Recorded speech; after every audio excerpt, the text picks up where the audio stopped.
Alright class, these are my comments for this week. In general, you did really well in the PM ones, so no big complaints there. Yeah, the key thing is just to do some math, and that's about it. In terms of the PM2s though, in general you did well, but you all tended to make the same mistakes. And when you give me an answer, tell me why you've come up with this answer.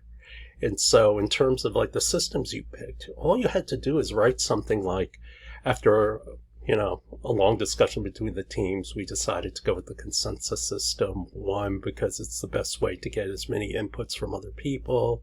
Two, just a couple of reasons why. And you'll see that a lot from me. I just want to know why you came up with this answer. The thing about a lot of you pick consensus systems, then you have to take into account the absences. If somebody's not there, is that enough for a consensus? Or what if you have ties? Now, the third part is the criteria of judging people. The way you have to look at this is that you're actually making legal standards. And one thing about a legal standard is if it's vague, then the court will throw it out and say it's not a standard. And so when you say lack of initiative, what do you mean by that? When you say best effort, what do you mean by that? This is what I mean by a lot of you have vagaries. You have to define it. Even when you say preemptive, well, what's considered to be preemptive? A day in advance, 2 days in advance, whatever. Now, some of the announcements for this week. One thing about when you do student reviews is that we actually read all the comments. Some of the comments I just kind of dismiss because it's just an approach I use in teaching. And so that's not going to change. On the other hand, there are some good suggestions. And one thing that came back last semester, which I never heard before, is one student complained, "We're just students. Why do you expect us to act like project managers? This isn't fair." Well, if you've been in any of my classes, my attitude about that is, guess what? Life's not fair. Deal with it. This is a 400 to 500 level class, so I expect you in some ways to take on the responsibility of being a project manager. And that's why I have you do that. Now, in terms of grading, there's one of two ways I can grade the quizzes.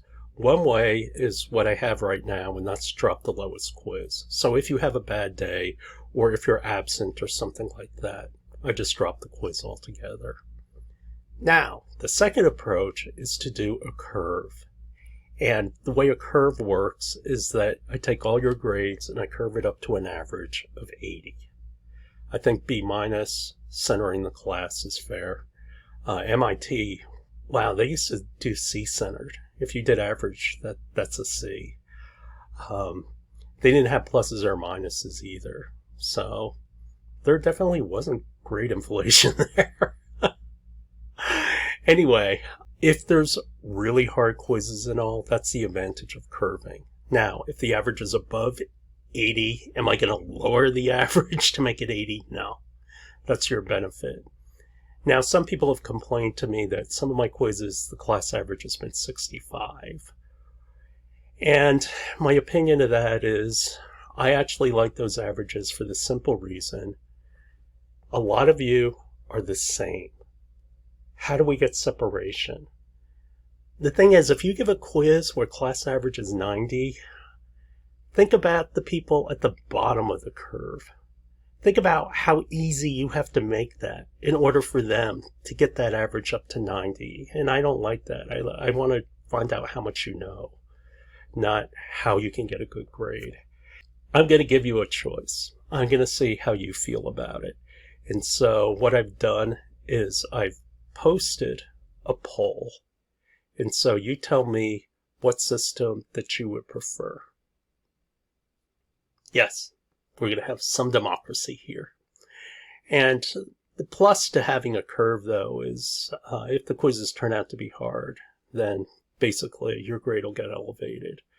For example, last semester, one student got an 80, and that was the high score on the quiz, and so they got curved up to a 99. The high score tells me basically how much of it is achievable. Anyway, the last thing is you have a quiz this week. I actually think it's pretty easy. Here's one problem I've had with classes. Students do cheat, and it's a big problem. And what happened last semester is on the first quiz, 10 people got 100. And I thought, that can't be right. Typically, 1 or 2 students get 100, so it's doable. But 10 out of 50 students? And so what I did is, okay, I'm going to see if people really know what they're doing. And so I wrote my own quiz. These are canned questions you're getting. You'll see a couple of my questions sprinkled in there. It'll be obvious, but in general, they come out of a database. When I caught students cheating, I made my own quiz that they've never seen before. And they also had to take the quiz in class. And what ended up happening is class average dropped to 50. The interesting thing is the undergrads, class average was 65. How it turned out was some of those students who got 100 got like 26 on the second quiz. Now, considering it's multiple choice, you have, 1 out of 4 chance of getting it right. That's like a score that monkeys get. And so it's kind of a case for me of how did you lose so much knowledge overnight? What I'm really saying to you is don't cheat. If you get cheat, it will be very, very bad for you. And considering how much money and everything else you're putting into it, is it really worth it? And there are ways we can find out how you're cheating. If you have any questions, let me know, and good luck this week.